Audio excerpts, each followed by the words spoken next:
What happens when you completely disappear from an avoidance life? You already know the feeling. You reach out. They respond, eventually. You show warmth. They go cold. You pull back slightly.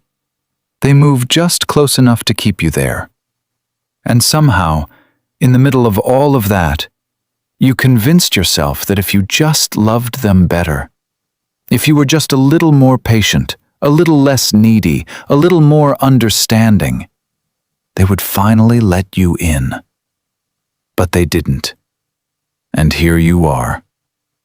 Not angry, not even hurt in the explosive, dramatic way, just hollow, like something has been quietly draining out of you for months, and you finally looked down and realized how empty you've become. That hollowness has a name. That specific exhaustion of trying to reach someone who keeps moving further away every time you get close. That is what attachment trauma feels like when it meets avoidant energy. And before this video is over, I need you to understand something that will fundamentally change how you see this entire dynamic. Because here's the brutal truth most people can't face.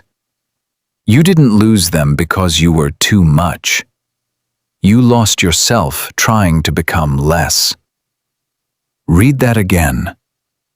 You shrunk. You softened your edges. You swallowed your needs. You performed calm when you felt chaos. You asked for less and less, hoping they would finally feel safe enough to give more. And what did that get you?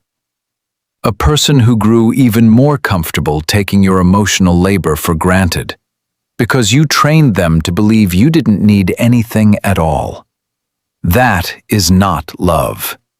That is a nervous system in survival mode, masquerading as devotion. And here's where psychology comes in. Not to explain them away, not to excuse what they did, but to show you exactly what is happening inside both of you, so you can stop playing a game you were never meant to win. When you are anxiously attached and you bond with someone avoidant, your amygdala, the brain's threat detection center, is constantly firing. Every unanswered message is a perceived danger. Every moment of coldness triggers a cortisol spike. Your body is not being dramatic. It is doing exactly what it was designed to do when it senses abandonment. It sounds the alarm. It floods you with anxiety. It makes you hypervigilant, always reading the room, always trying to close the emotional distance before it becomes permanent. That is exhausting. That is genuinely traumatizing. But what about them? Here is what most people misunderstand about avoidance. And this is the part that changes everything.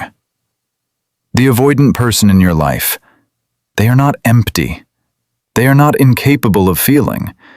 In fact, studies on attachment theory and autonomic nervous system regulation show that avoidantly attached individuals experience just as much emotional activation as anxiously attached individuals, sometimes more.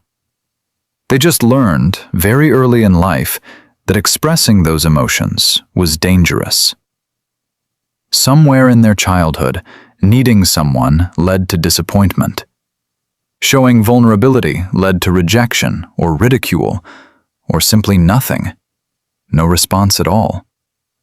So their nervous system built a wall, not out of cruelty, out of survival.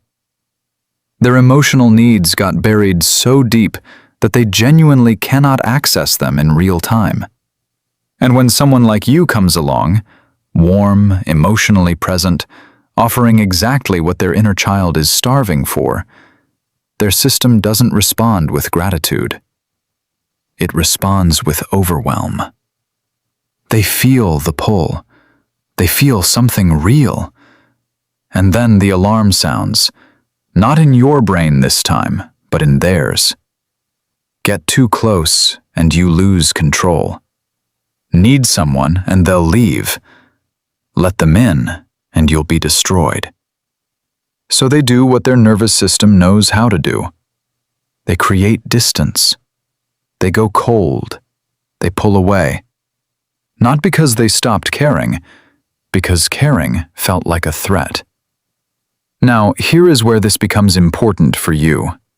Critically, uncomfortably important. Most people in your position respond to that withdrawal by escalating. More messages, more vulnerability, more effort, more proving. Because your nervous system interprets their silence as danger, and it wants to close the gap before it becomes permanent. This is not weakness. This is neurologically predictable. But it is also the exact dynamic that keeps you powerless. Every time you chase, you confirm their deepest unconscious belief that intimacy means being consumed. Every time you beg for consistency, you push them further into their shell. Every time you explain yourself, you prove that your emotions are overwhelming. You become, in their nervous system's language, the evidence that closeness is unsafe. You were never the problem, but you became the proof of the problem they already believed. So what actually happens when you stop? Not the strategic kind of stopping, not the "I'll go quiet for 3 days to make them miss me" game. They can feel the performance in that, and it doesn't work because it isn't real. I mean the genuine kind of stopping, the decision that comes from somewhere deep and quiet inside you, when you finally realize that you have spent so much of your emotional life trying to earn something that should have been given freely. What happens when you actually leave? In the first few days, almost nothing. And that absence of reaction will hurt more than you expect. Because some small, hopeful part of you believed that the moment you disappeared, they would finally realize what they had. But the avoidance system doesn't register loss the way yours does. Their deactivation strategy is so practiced, so deeply wired, that silence actually feels like relief. At first. But then something shifts.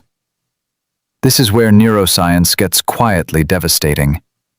The avoidance attachment system, the one they spent their entire life suppressing, doesn't disappear when you do. It activates. Slowly, then all at once. Without the constant push and pull to react to, without your presence to deactivate against, their system starts searching. The dopamine loop that formed around you, the highs of connection, the familiarity of your energy, starts to fire without a target.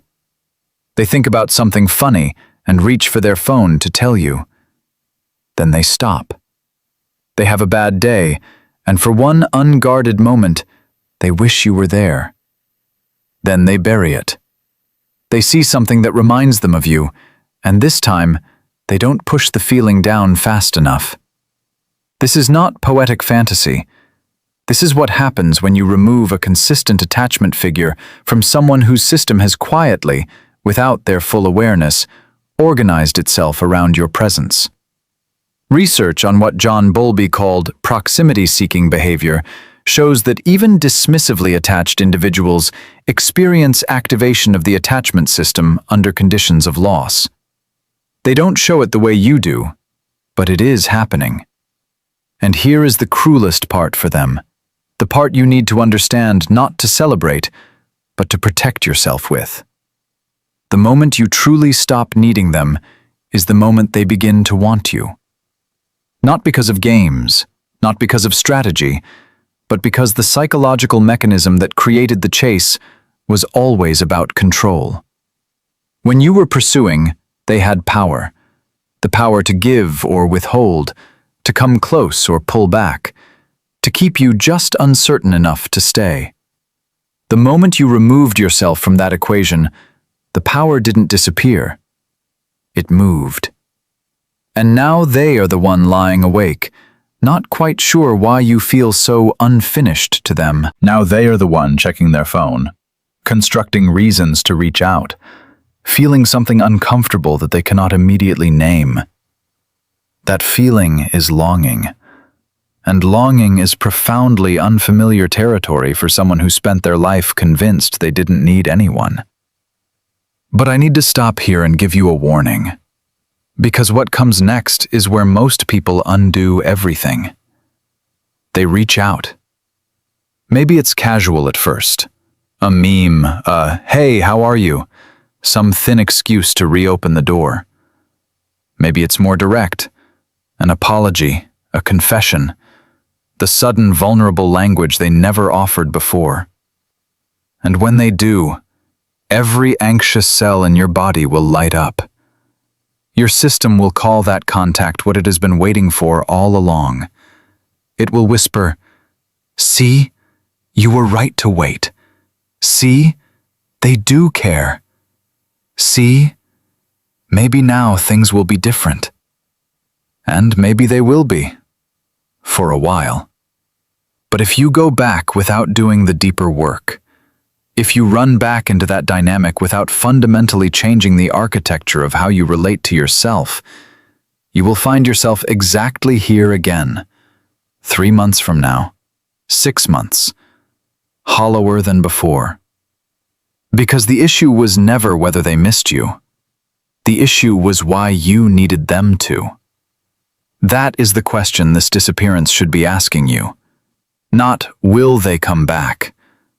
But why does my sense of worth feel conditional on whether they do? Because somewhere in you, maybe very young, maybe in a relationship before this one, maybe so long ago you can't find the origin, you learned that you had to earn presence. That love was not a given, but a performance. That if you were just the right version of yourself, consistent enough, calm enough, low maintenance enough, eventually someone would decide you were worth staying for. That belief is the wound beneath the wound. And no avoidant coming back to you will heal it. No relationship can reach inside that place and repair it. Only you can do that work. Only you, in the quiet of a life you have chosen, can begin to practice something that probably feels terrifying and almost arrogant at first. Deciding that you are enough. Now. Without the confirmation. This is where the real transformation lives. Not in the silence you gave them, not in whether they texted back, but in what you do with the space you have finally created. Because true silence, the kind that changes a dynamic permanently, is not about waiting. It is about becoming.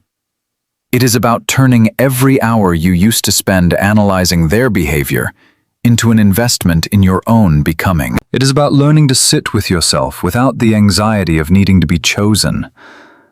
It is about building, very slowly, an interior life so full and grounded that the prospect of someone else's withdrawal no longer evacuates you. That is not coldness. That is not hardness. That is psychological sovereignty. And that version of you, the one who is regulated, self-possessed, no longer organizing their worth around someone else's avoidance, that version of you is genuinely magnetic. Not in a manipulative way, in the way that people who have found their own center always are. They carry something that cannot be faked, a kind of quiet that is not emptiness, but depth, a steadiness that has nothing to prove. That is who you are becoming in this silence. Not someone waiting in the wings for a person who couldn't meet you, someone who finally stopped waiting at all. Someone who realized that the amount of emotional energy you gave to someone who kept pulling away, that energy, redirected, is enough to build an entirely different life. A life that doesn't depend on being understood by someone who isn't ready to understand you. You are not the villain of their story. You are not the overwhelming one, the too much one, the one who pushed too hard. You are someone whose attachment system was doing its job, seeking safety, seeking connection, seeking home in another person. That is profoundly human. There is nothing broken about it. But here is what I want you to carry forward. Home cannot live in someone else. Not sustainably. Not in someone who goes cold when you get close, who offers just enough to keep you there, but never enough to make you feel truly safe. That is not a home. That is a revolving door that keeps you just off balance enough to never build anything solid. And you have spent long enough in that doorway. So disappear. Not as a tactic, not as a punishment, not with one eye on your phone waiting to see if they notice. Disappear as an act of profound self-respect. Disappear into the parts of yourself you abandoned while you were so busy trying to hold someone else's attention. Disappear into your work, your friendships, your grief, your healing, your becoming. Let them sit with the silence you used to fill. Let them discover in your absence what they couldn't see in your presence.